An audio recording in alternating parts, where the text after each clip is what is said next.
Hello dear students, welcome back to one more video session. Here we'll be dealing with a new lesson, that is biotechnology and its application.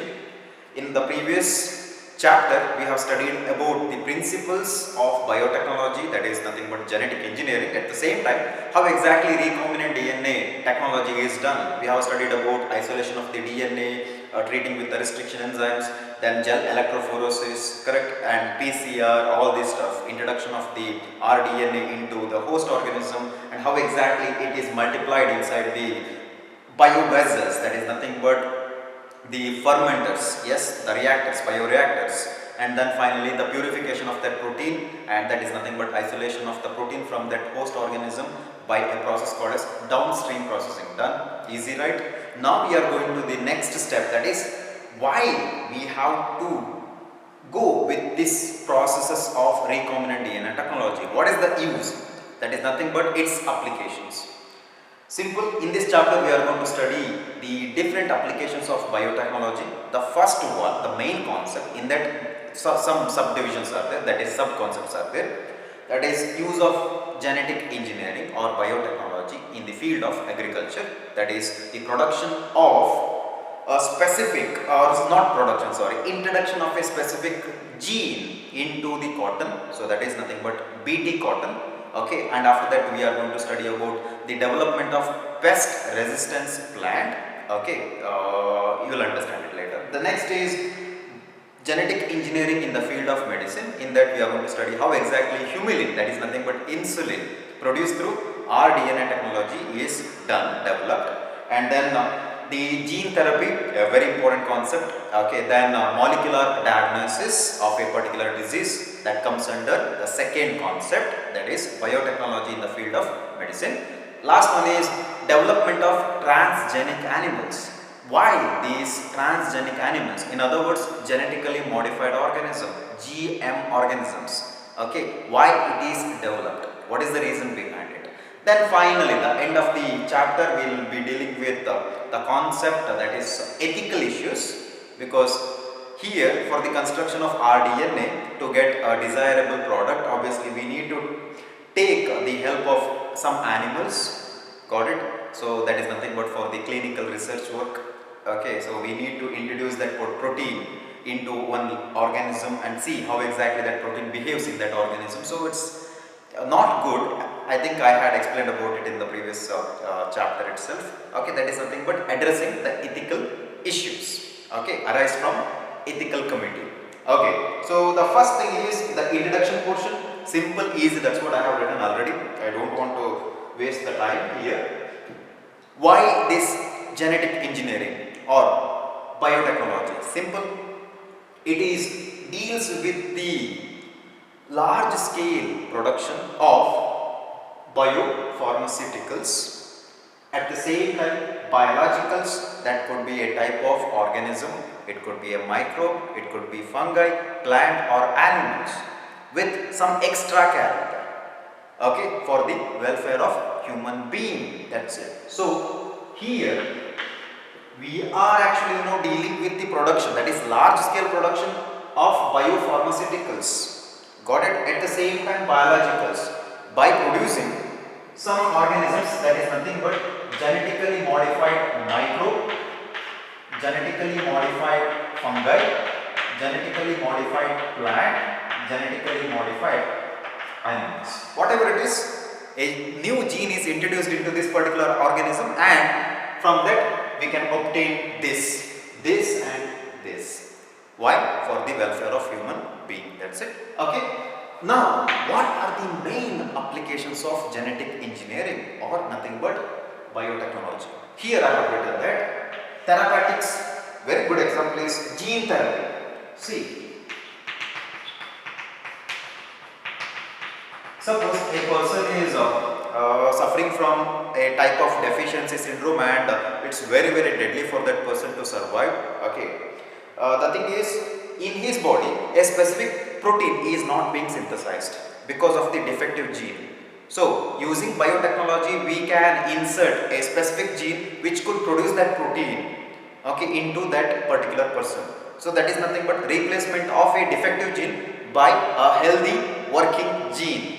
Gene therapy, that is nothing but one good example actually. Got it? Okay.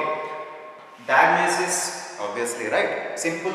You can produce a specific antibody.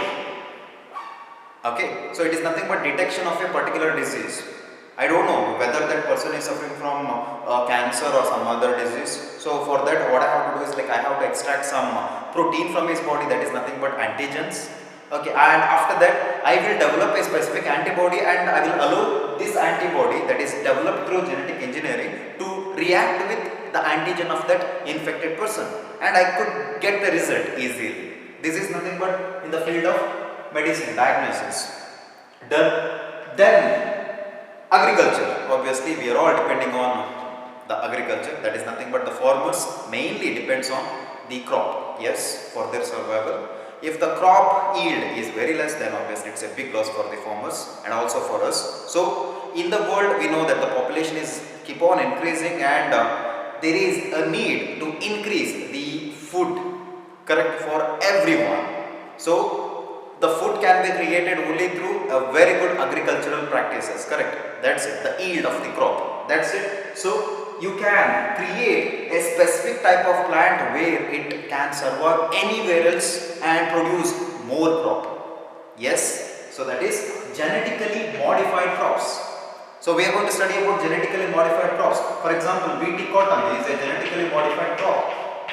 Got it? This particular BT cotton has a specific protein because the scientists have inserted a specific gene called as scry gene into this cotton plant, and this scry gene produces certain proteins called as BT toxin, and it shows resistance to some pests. If any caterpillar feeds on this cotton, obviously this particular protein that is produced from this gene will enter into the body of the pest and kills it.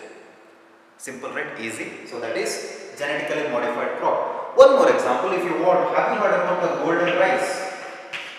What is the specialty of this golden rice? Golden rice is nothing but looks yellowish in color, yellow in color.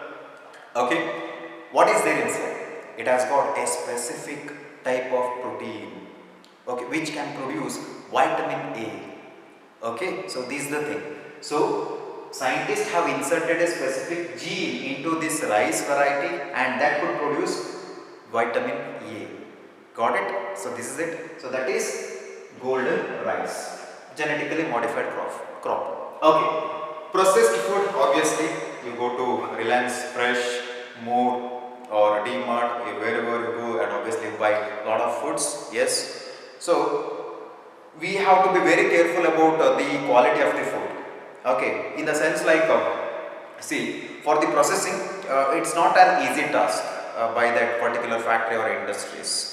The thing is like the care should be taken. For this we can use this technology, that is genetic engineering. Okay, so that is processed food. Here in this chapter we are not going to study about this processed food, leave it. The next is bioremediation. Let me give you one good example. Scientist Anand Chakraborty, he developed a type of microorganism called as Pseudomonas putida. I will write here if you want. Pseudomonas putida. This is nothing but genetically modified bacteria. Got it? Or microbe. Genetically modified microbe. It has got ability to eat up or degrade the oil spills in the ocean. So bioremediation. Done. Then next is waste management or treatment. Just think about the plastic. Yes, everywhere you see the plastics. To reduce that pollution, we can develop certain microorganism which has got the ability to degrade this plastic. So that is waste management or waste treatment. Done. Or maybe like we can use specific microorganism in the treatment of sewage water, the gutter water. Yes, we can use the same gutter water to drink. So using my specific microorganism. You have a chapter in that you are going to study about sewage treatment. So fine. The last one is energy production. Done. Okay. So using different types of microorganisms. So that's all the main applications of biotechnology.